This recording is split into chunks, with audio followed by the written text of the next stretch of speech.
എല്ലാവർക്കും നമസ്കാരം. ഇന്നത്തെ ശുഭചിന്ത. കണ്ണുകൊണ്ട് മാത്രമല്ല കാണുന്നത്, ഓരോ കാഴ്ചയിലും മനസ്സും ശരീരവും ഇടപെടുന്നുണ്ട്. അതുകൊണ്ടാണ് എല്ലാ കാഴ്ചകളും എല്ലാവരും കാണാത്തതും ചില കാഴ്ചകൾ ചിലർ മാത്രം കാണുന്നതും. എല്ലാവരും അവരവർക്ക് വേണ്ടത് മാത്രമേ കാണുന്നുള്ളൂ.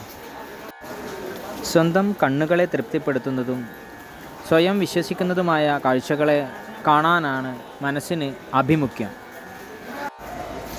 അത്തരം കാഴ്ചകൾ കൺമുന്നിൽ ഇല്ലെങ്കിലും ദൃശ്യമാകും.